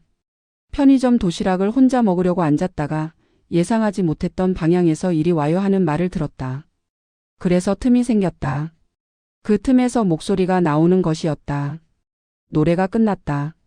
잔디밭에 잠깐 침묵이 흘렀다. 강 위로 바람이 지나갔다. 버드나무가 흔들렸다. 향미가 강을 바라보며 말했다. 아무한테 하는 말인지 그냥 혼잣말인지 구분이 안 되는 톤으로. 여기 좋네요. 미숙이 대답했다. 그렇죠. 그것뿐이었다. 그것으로 충분했다. 이야기들. 오후에 돗자리에서 이런저런 이야기가 나왔다. 향미가 처음으로 자기 이야기를 했다. 자랑이 아니라 그냥 이야기를. 어릴 때 음악을 배우고 싶었는데 형편이 안 됐다고. 노래는 항상 혼자 좋아하는 거였다고. 그래서 이 교실에 왔다고. 처음 들어보는 이야기였다. 이 여자에 대해 미숙이 알고 있던 것은 전부 자랑으로 이루어진 것들이었는데 이것은 달랐다. 이것은 그냥 어린 시절 이야기였다. 순자가 자기 이야기도 했다. 젊을 때 가수 지망이었는데 집에서 반대했다고. 지금도 가끔 아쉽다고. 정분이 웃었다. 저는 노래를 너무 못해서 오히려 배우고 싶었어요. 부끄럽지 않을 만큼만. 태순이 말했다. 저는요. 잠깐 생각하더니 이어서 말했다. 그냥 소리를 내고 싶었어요. 집에 혼자 있으면 너무 조용해서. 그 말에 다들 잠깐 조용해졌다. 미숙도 고개를 끄덕였다. 집에서 너무 조용한 것. 그것이 처음 노래교실에 오게 된 이유였다. 그리고 어쩌면 향미도 다른 방식으로 같은 이유였을지 모른다. 자리를 정리하고 일어서면서 미숙이 향미에게 말했다. 그냥 툭 별것 아닌 것처럼. 향미 씨, 다음에 우리 장어 먹으러 가요. 향미가 멈췄다. 장어요? 응. 여기서 차로 20분 거리에 장어 잘하는 데 있어요. 거기 가면 강변에서 먹는데 여름에 진짜 좋아요. 이 언니들이랑 같이 가면 좋겠다 싶어서. 향미가 미숙을 봤다. 말이 없었다. 그 짧은 침묵 동안 향미의 눈이 흔들렸다. 진짜로 하는 말인지 확인하는 것 같았다. 아니면 그 말이 자기한테 해당되는지. 미숙이 덧붙였다. 이 언니들이랑 같이요. 5이서. 5. 향미가 고개를 끄덕였다. 좋아요. 그 두 글자가 나오는 순간 향미의 표정에서 무언가가 오랫동안 단단하게 굳어있던 무언가가 아주 조금 녹는 것 같았다. 한쪽 입꼬리가 올라갔다. 이번에는 눈도 같이 웃었다. 처음으로 보는 향미의 진짜 웃음이었다. 미숙도 웃었다. 순자가 옆에서 슬쩍 미숙 팔을 꼬집었다. 잘했다는 뜻이었다. 미숙이 소리 없이 웃었다. 집으로 돌아오는 버스 안에서 미숙은 창밖을 봤다. 5월의 저녁은 길었다. 아직 해가 남아 있었다. 강이 보였다. 강 위로 저녁빛이 깔렸다. 오늘 한 일을 생각했다. 화해라고 부르기엔 아직 이르다. 과부 얘기를 한 건 여전히 기억나고 쓰리고 그 말이 없었던 일이 되지는 않는다. 그러나 그 말 뒤에 있는 것을 알게 됐을 때 미숙은 자신의 분노를 조금 내려놓기로 했다. 완전히 내려놓은 것은 아니다. 그냥 조금. 아주 무거운 것을 들고 있다가 완전히 내려놓지는 않고 한 손으로만 들고 있기로 한 것 같은. 그것으로 충분하다. 창밖으로 강이 멀어지고 아파트 단지가 나타났다. 미숙의 집이 있는 동네. 남편을 보내고 혼자 살기 시작한 곳. 아이들이 태어나고 자란 곳. 그리고 이제 화요일마다 노래를 부르러 가는 곳이 된 동네. 버스가 정류장에 섰다. 미숙이 내렸다. 가방 안에 오늘의 도시락통이 들어 있었다. 김밥은 거의 다 먹었고 몇 조각이 남았다. 향미가 먹었다. 향미가 먹은 후에 정분이 먹었다. 미숙은 걸어가면서 흥얼거렸다. 남행열차. 아무도 없는 골목이었다. 아무도 듣는 사람이 없었다. 그러나 미숙은 골목이 끝날 때까지 계속 흥얼거렸다. 목소리가 가는 데까지 가게 뒀다. 저녁 공기 속으로 늦은 봄 속으로. 그로부터 2달이 지났다. 미숙은 여전히 화요일에 노래교실에 간다. 리듬은 그대로다. 월요일 밤엔 뭘 입을지 생각한다. 화요일 아침엔 거울 앞에 선다. 립스틱을 바른다. 선홍빛. 딸이 사준 것. 이제 열어본 지 4달이 됐다. 그런데 한 가지가 달라졌다. 수업이 끝나고 밥을 먹으러 갈 때 이제 5시 간다. 순자, 정분, 태순, 미숙 그리고 향미. 복례는 야유의 이후로 향미와 거리를 뒀다. 그 이유는 간단했다. 향미가 강한 줄 알았는데 아니었다. 복례는 약한 사람 옆에 있는 것을 불편하게 여기는 타입이었다. 그래서 자연스럽게 멀어졌다. 나쁜 이유는 아니지만 좋은 이유도 아닌 그냥 솔직한 이유였다. 말숙은 당연히 복례 쪽을 따라갔다. 그 2사람이 빠진 자리에 향미는 더 조용해졌다. 관객이 없어졌으니 공연이 없어졌다. 그냥 사람이 됐다. 향미는 많이 달라지지 않았다. 여전히 금 장신구를 달고 다닌다. 여전히 화장이 진하다.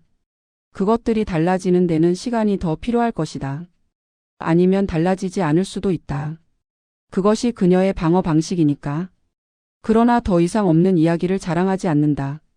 자식 이야기가 나오면 조용해진다. 남편 이야기가 나오면 시선이 좀 흔들린다. 그것을 다들 알고 있고 그래서 모른 척한다. 묻지 않는다. 채우려 하지 않는다. 어느 날 향미가 밥을 먹다가 갑자기 말했다. 저 원래 노래 잘 못해요. 순자가 웃었다. 그러니까 우리 교실에 온 거잖아요. 향미도 웃었다. 눈이 같이 웃는 그 웃음으로. 정분이 덧붙였다. 저도 못해요. 태순이 조용히 웃었다. 미숙이 말했다. 저도 처음엔 못했어요. 2달 연습했어요. 향미가 미숙을 봤다. 2달이요? 응.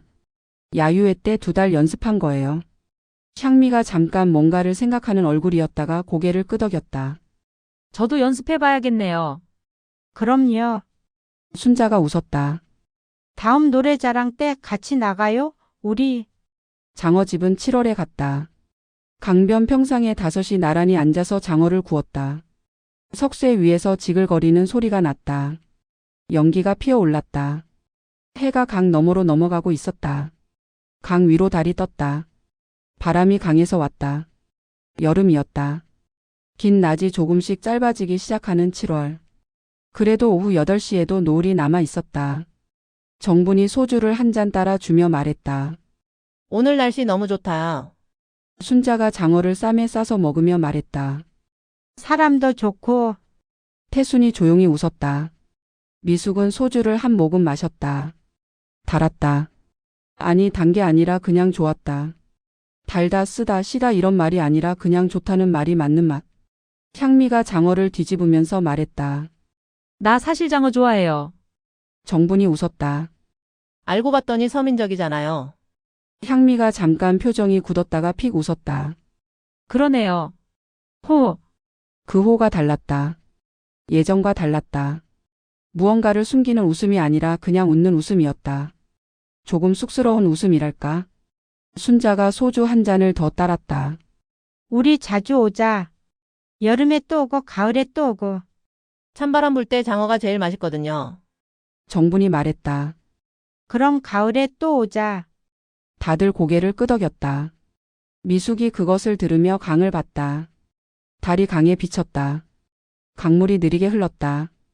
여름 강에서 벌레 소리가 났다. 석쇠 위에서 장어가 지글거렸다. 그 옆에 5명의 여자들이 앉아 있었다.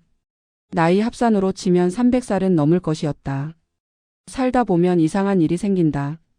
머리채를 잡고 싸운 사람이랑 강변에서 장어를 굽게 되는 일. 그 사람의 가장 무너진 얼굴을 본 다음에야 그 사람이 보이는 일. 아픔은 사람마다 다른 모양을 하고 있다. 미숙의 아픔은 조용한 아파트에서 혼자 TV를 켜고 밥을 먹는 것이었다. 그리고 이제 화요일마다 노래교실에 가서 그 조용함을 깨는 것이 됐다. 향미의 아픔은 없는 것들을 있다고 말해야만 공기를 마실 수 있는 것이었다. 그리고 어쩌면 이제 없는 것을 없다고 말할 수 있는 사람이 조금씩 생기는 것이 될 수도 있겠다. 그것이 같은 아픔이냐고 물으면 모르겠다. 그런데 노래교실에서 같은 노래를 부를 수는 있었다. 그것으로 충분했다. 다음 주 화요일도 온다. 미숙은 립스틱을 다시 꺼낼 것이다. 그리고 거울 속 여자를 볼 것이다. 그리 낯설지 않은 얼굴로. 노래교실은 매주 화요일 오전 10시에 열린다. 수강료 10,000원. 그리고 그 안에서는 각자 평생 눌러온 목소리들이 한꺼번에 터져 나온다. 그 소리가 얼마나 크고 얼마나 아프고 얼마나 아름다운지 와본 사람만 안다. 지금까지 들으신 이야기 어떠셨나요? 노래교실 한켠에서 화요일 아침마다 립스틱을 바르고 나오는 미숙 씨 이야기였습니다. 대단한 이야기가 아닙니다. 영웅도 없고 기적도 없습니다. 그냥 67살 여자가 처음으로 자기 목소리를 찾아가는 이야기. 그리고 그 여정에서 만난 아프고 외롭고 허세로 가득 찬 또 다른 여자의 이야기. 미숙 씨가 향미 씨에게 다가가던 그 장면 기억하시나요? 야유의 잔디밭에서 아무도 옆에 앉아주지 않는 향미 씨가 혼자 편의점 도시락을 까먹고 있을 때 미숙 씨가 자리에서 일어났습니다. 한 달 전에 머리채를 잡고 싸웠던 그 사람에게로. 뭔가 대단한 말을 준비한 것도 아니었습니다. 그냥 다가가서 말했습니다. 향미 씨 이리 와요. 딱 4글자였습니다. 그런데 그 4글자 안에 얼마나 많은 것이 들어있는지. 분노를 삼키는 것. 창피함을 내려놓는 것. 내가 더 잘났다는 생각을 접는 것. 저 사람이 왜 저러는지 조금은 알 것 같다는 이해. 그리고 무엇보다 내가 먼저 손을 내밀었다는 조용한 용기. 그 4글자를 말하기까지 미숙 씨는 얼마나 오래 생각했을까요? 주차장에서 향미 씨가 맞는 것을 본 그날 밤부터 잠 못 이루며 뒤척이던 그 시간들. 순자한테서 자식이 없다는 이야기를 들었을 때의 그 씁쓸함. 금 장신구를 주렁주렁 달고 사랑받는 와이프라고 외치던 그 말이 사실은 자기 자신에게 하는 최면이었다는 것을 알았을 때의 그 먹먹함. 그 모든 것이 쌓이고 쌓여서 결국 이리 와요 4글자가 됐습니다. 여러분, 우리는 살면서 참 많은 사람을 만납니다. 나를 기쁘게 하는 사람, 나를 편안하게 하는 사람만 만나면 좋겠는데 세상은 그렇게 만들어지지 않았습니다. 반드시 어딘가에 향미 씨 같은 사람이 있습니다. 말 한마디로 비수를 꽂는 사람. 내가 아픈 것을 콕콕 집어서 건드리는 사람. 자기 자랑으로 상대를 작아지게 만드는 사람. 그런 사람을 만나면 처음에는 당혹스럽고 다음에는 불쾌하고 나중에는 분노가 차오릅니다. 미숙 씨처럼요. 그래서 미숙 씨는 폭발했습니다. 야유의 공원에서 소나무 아래에서 50명이 다 보는 앞에서 야, 네가 내가 과부 되는데 보태준 거 있냐? 하고 소리쳤습니다. 그것이 나쁜 것이었을까요? 저는 그렇게 생각하지 않습니다. 미숙 씨는 폭발하기 전까지 2달을 참았습니다. 커피잔을 내려놓으며 물수건으로 손을 닦으며 별로요 한마디로 막으며 그 참음 하나하나가 얼마나 힘들었을지. 평생 조용히 살아온 사람이 처음으로 목소리를 낸 것이었습니다. 분노는 잘못이 아닙니다. 분노는 우리가 소중한 것을 지키고 있다는 신호입니다. 내 자존심이, 내 삶이, 내가 힘들게 살아온 시간이 소중하기 때문에 화가 나는 것입니다. 문제는 분노 다음입니다. 그 분노를 어디서 끝낼 것이냐. 인도의 성자 마하트마 간디는 이런 말을 남겼습니다. 눈에는 눈으로 맞서다 보면 결국 세상 모든 사람이 눈멀게 된다. 미움을 미움으로 갚으면 미움은 2배가 되어 돌아옵니다. 화를 화로 맞받으면 화는 더 커져서 돌아옵니다. 상처를 상처로 돌려주면 그 상처는 흉터가 되어 양쪽 가슴에 모두 남습니다. 미움은 미움으로 끝낼 수 없습니다. 미움은 오직 사랑으로만 끝낼 수 있습니다. 이것은 종교적인 이야기가 아닙니다. 인간이 수천 년을 살면서 깨달은 아주 실용적인 진리입니다. 미움을 들고 살아가는 것은 빨갛게 달아오른 숯을 손에 쥐고 상대방에게 던지려는 것과 같습니다. 던지기도 전에 내 손이 먼저 타들어갑니다. 결국 미움을 내려놓는 것은 상대를 위한 것이 아닙니다. 나를 위한 것입니다. 마틴 루터 킹 목사는 이렇게 말했습니다. 어둠은 어둠을 몰아낼 수 없다. 오직 빛만이 그것을 할 수 있다. 증오는 증오를 몰아낼 수 없다. 오직 사랑만이 그것을 할 수 있다. 미숙 씨가 잔디밭을 가로질러 걸어가던 그 걸음이 바로 그 빛이었습니다. 누군가 먼저 손을 내밀었다고 할 때 우리는 흔히 그것이 쉬운 일인 것처럼 말합니다. 그러나 생각해 보십시오. 한 달 전에 머리채를 잡고 싸웠던 사람에게, 내 가장 아픈 곳을 건드렸던 사람에게, 그 사람에게 먼저 걸어가는 것이 얼마나 어려운 일인지. 그 어려운 일을 미숙 씨는 해냈습니다. 완벽한 화해가 아니어도 됐습니다. 모든 것을 용서한 것도 아니었습니다. 그저 이리 와요 하고 옆에 앉게 해주고 김밥 한 조각을 올려줬을 뿐입니다.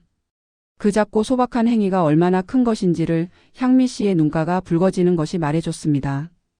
여러분 혹시 지금 마음속에 오래된 미움을 품고 계신 분이 계신가요? 오래전에 받은 상처. 아직도 쓰린 말 한마디. 도저히 이해할 수 없는 사람. 다시는 보고 싶지 않은 얼굴. 그 미움을 억지로 녹이라는 말이 아닙니다. 그 분노를 당장 내려놓으라는 말도 아닙니다. 미숙 씨도 2달이 걸렸고 주차장에서 충격적인 장면을 봐야 했고 밤새 잠 못 이루며 생각해야 했습니다. 다만 이것 하나만 기억해 주시면 어떨까요? 그 사람이 저렇게 굴 수밖에 없는 이유가 있을 수 있다는 것. 향미 씨의 황금 장신구 뒤에 빈집이 있었던 것처럼, 자랑스러운 자식 자랑 뒤에 자식이 없는 현실이 있었던 것처럼, 사랑받는 와이프라는 말 뒤에 맞으면서 사는 삶이 있었던 것처럼, 사람은 강해 보일수록 약한 경우가 많습니다. 크게 웃을수록 울고 싶은 경우가 많습니다. 자랑을 많이 할수록 자랑할 것이 없는 경우가 많습니다. 미국의 시인 헨리 워즈워스 롱펠로는 이렇게 썼습니다. 모든 사람의 삶을 들여다보면 눈에 보이지 않는 싸움들이 있다. 그러니 인내하고 온화하게 대하라. 우리는 서로의 싸움을 다 볼 수 없습니다. 향미 씨의 싸움이 주차장에서 잠깐 보였던 것처럼 대부분의 시간 동안 우리는 서로의 것을 모릅니다. 그러니 조금 더 천천히 판단하는 것은 어떨까요? 미숙 씨는 노래교실에 처음 온 날 마음속에 있는 응어리들이 다 풀리는 것 같다고 했습니다. 그것이 노래의 힘입니다. 말로는 꺼낼 수 없는 것을 소리로 꺼내는 것. 평생 쌓아온 것들이 목소리에 실려서 나오는 것. 어쩌면 사람은 그래서 노래를 부르는 것인지도 모릅니다. 말이 되기 전에 감정을, 울기 전에 울음을 소리로 내는 것. 향미 씨도 결국 그 때문에 왔던 것이겠지요. 자식도 없고 사랑받지 못하고 도망갈 곳도 없는 삶에서. 그래도 화요일만큼은 노래를 부르고 싶었을 것입니다. 아무도 모르는 곳에서, 아무도 자기 사정을 모르는 사람들 사이에서 목소리를 내고 싶었을 것입니다. 그리고 미숙 씨도 그 이유로 왔습니다. 다른 사람처럼 보이지만 결국 같은 이유로 온 2사람이었습니다. 노래교실은 그런 곳입니다. 10,000원짜리 수강료. 일주일에 2시간. 그런데 거기서 사람들은 자기 인생의 가장 깊은 곳에 있는 것을 꺼냅니다. 아무한테도 말 못했던 것을. 말로는 표현되지 않는 것을. 그것이 화요일의 기적입니다. 오늘 이 이야기를 들으시면서 혹시 마음속에 한 사람의 얼굴이 떠오르셨나요? 미숙 씨처럼 오래 참아온 분이라면 오늘 한 번쯤 소리를 질러도 좋습니다. 화를 내도 됩니다. 목소리를 내도 됩니다. 참는 것이 항상 미덕인 것은 아닙니다. 미숙 씨가 공원에서 소리쳤기 때문에 나중에 이리 와요를 말할 수 있었습니다.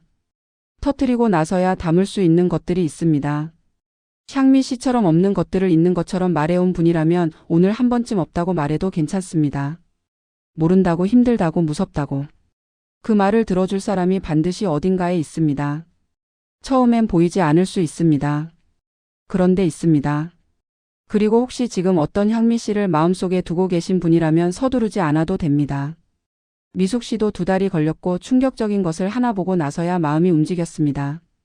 용서는 의지로 하는 게 아니라 이해가 쌓여서 되는 겁니다. 억지로 용서하려 하지 마시고 그 사람을 조금씩 이해하는 것부터 시작해 보세요. 언젠가는 잔디밭을 건너가는 날이 옵니다. 오늘의 이야기를 마무리하며 마지막으로 한 말씀 드리겠습니다. 어떤 사람이 나를 아프게 했을 때 우리는 그 사람이 나쁜 사람이라고 생각합니다. 물론 나쁜 행동이 있을 수 있습니다. 그러나 나쁜 행동 뒤에는 반드시 이유가 있습니다. 그 이유가 이해된다고 해서 그 행동이 옳아지는 것은 아닙니다. 그러나 이유를 알게 되면 우리는 그 사람을 조금 다른 눈으로 볼 수 있게 됩니다. 그것이 포용입니다. 포용은 모든 것을 받아들이는 것이 아닙니다. 포용은 그 사람이 왜 그런 사람이 됐는지를 조금 이해하면서 그럼에도 불구하고 함께 밥을 먹을 수 있는 것입니다. 향미 씨 옆에 자리를 만들어주고 과일 접시를 밀어주고 식혜 한 잔을 놓아주는 것입니다. 거창하지 않아도 됩니다. 완벽하지 않아도 됩니다. 그냥 이리 와요 한마디면 됩니다. 미움은 미움으로 끝낼 수 없습니다. 미움은 오직 사랑으로만 끝낼 수 있습니다. 오늘 하루 여러분의 마음속에 그 사랑이 조금 더 넓어지는 날이 되기를 바랍니다. 누군가에게 먼저 손을 내밀 용기가 생기는 날이 되기를 바랍니다. 그리고 오랫동안 닫아뒀던 창문을 오늘 하루만큼은 조금 열어두는 날이 되기를 바랍니다. 바람이 들어올 것입니다. 노래가 들어올 것입니다. 사랑과 포용이 가득한 하루 되십시오. 고맙습니다. 이만 천국의 라디오는 물러갑니다.